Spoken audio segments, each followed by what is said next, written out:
Assalamualaikum warahmatullahi wabarakatuh.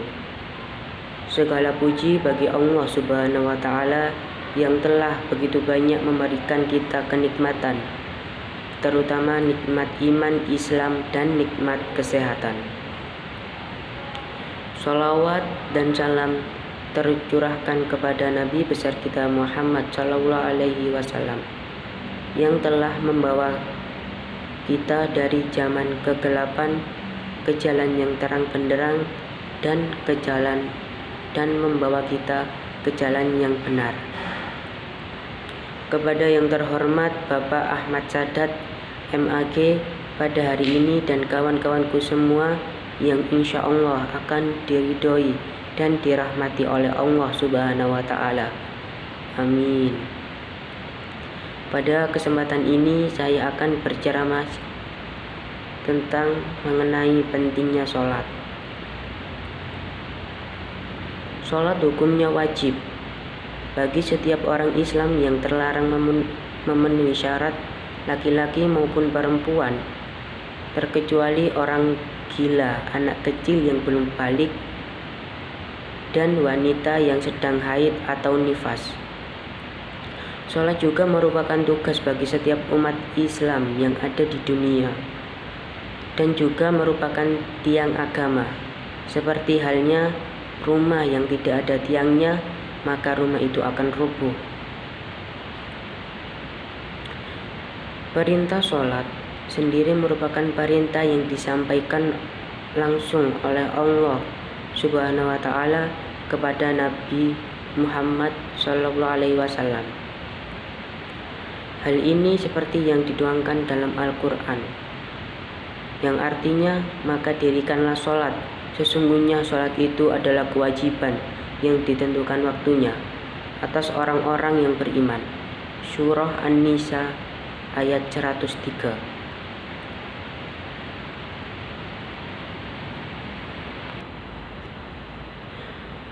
Teman-temanku yang dirahmati oleh Allah Subhanahu wa Ta'ala, begitu pentingnya Rasulullah menegaskan kalau pembedaan antara muslim dan kafir adalah sholat. Hal ini seperti yang tertuang dalam hadisnya yang artinya dari Jabir R.A. Saya mendengar Rasulullah Sallallahu Alaihi Wasallam bersabda, batasan antara seorang muslim dan kafir adalah meninggalkan sholat. Hadis riwayat Muslim. Meninggalkan sholat fardu itu hukumnya berdosa, adapun dosa-dosa meninggalkan sholat.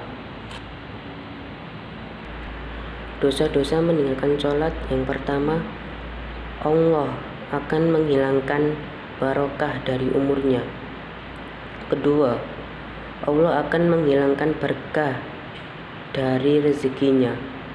Ketiga, Allah akan memusnahkan tanda-tanda orang soleh dari wajahnya. Yang keempat, setiap amalan yang diamalkan tiap hari tidak akan diberi pahala. Yang kelima, doanya tidak akan naik ke langit atau tidak dikabulkan. Yang keenam, doanya orang-orang soleh tidak akan meliputinya. Yang ketujuh, ia akan meninggalkan dunia terhina. Yang kedelapan, ia akan meninggalkan dunia kelaparan. Dan yang kesembilan, ia akan meninggalkan dunia kehausan. Seandainya minum seluruh air sungai yang berada di dunia ini, niscaya dahaganya tidak akan sirna. Yang ke-10, Allah akan mengutus malaikat yang siap menakut-nakutinya di dalam kubur. Yang 11, kuburannya akan terasa sempit dan hanya kegelapan yang akan menyeliputinya. Yang ke-12, Allah akan mengutus malaikat yang akan menyeret dalam keadaan terungkap dengan disaksikan oleh para makhluk. Yang ke-13, ia akan dihisab dengan hisapan yang berat. Yang ke-14, Allah tidak akan sudi melihat wajahnya. Yang ke-15, Allah tidak akan mensucikannya dan baginya siksaan yang pedih. Selain itu, meremehkan sholat juga termasuk kemungkaran yang besar dan termasuk sifat orang-orang munafik. Allah SAW berfirman dalam surat An-Nisa ayat 142.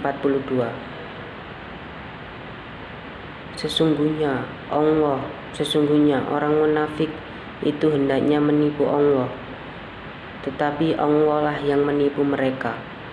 Apabila mereka berdiri untuk sholat, mereka lakukan dengan malas.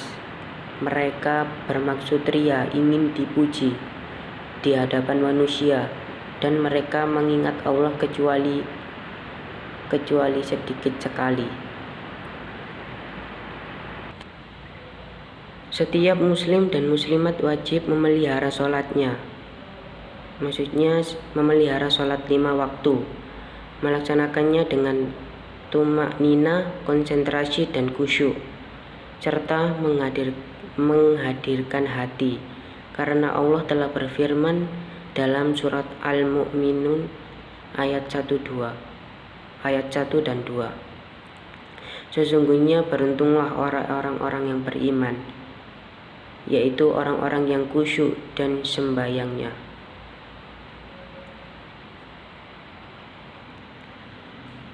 Mereka yang tidak sholat akan berada di neraka sahor. Maksudnya, kalau orang-orang yang tidak sholat, dia akan berada di neraka sahor.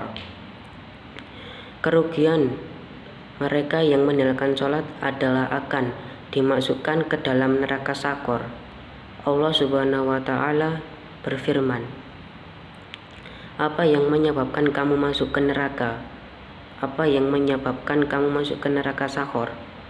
Mereka menjawab, Dahulu kami tidak termasuk orang-orang yang melaksanakan sholat.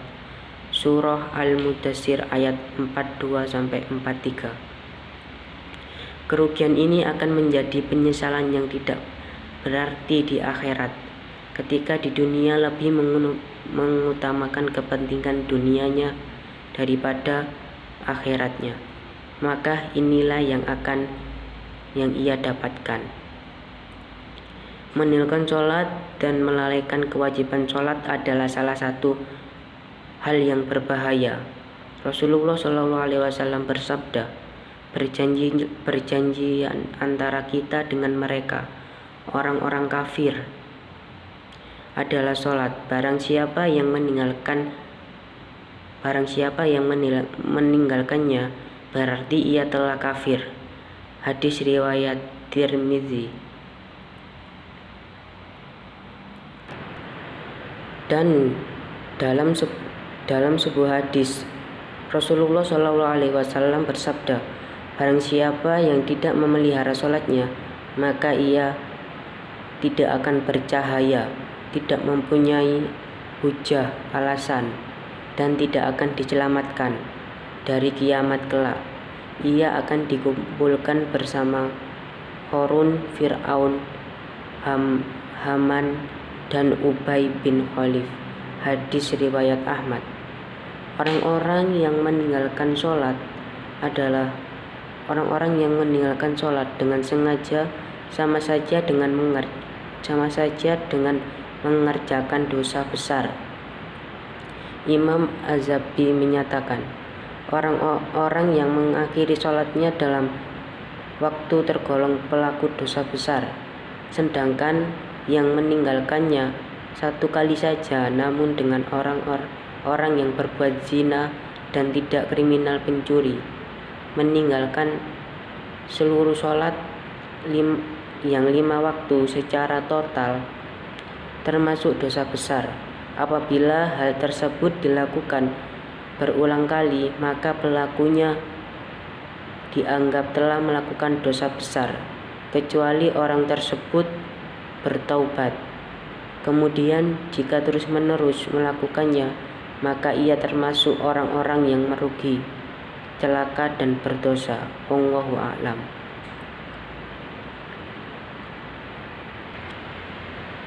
Ibnu Hiyam menyebutkan kaum muslimin bersepakat bahwa meninggalkan sholat 5 waktu dengan sengaja adalah dosa besar yang paling besar dan dosanya lebih besar dari dosa membunuh, merampas harta orang lain, berzina, mencuri, dan meminum minuman keras.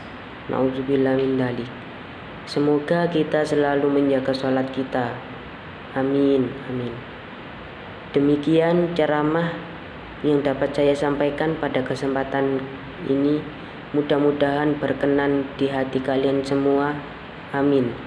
Terima kasih atas segala perhatiannya dan mohon maaf bila ada kata-kata yang salah. Saya mohon maaf bila ada kekurangan dan kehilafan saya. Wassalamualaikum warahmatullahi wabarakatuh.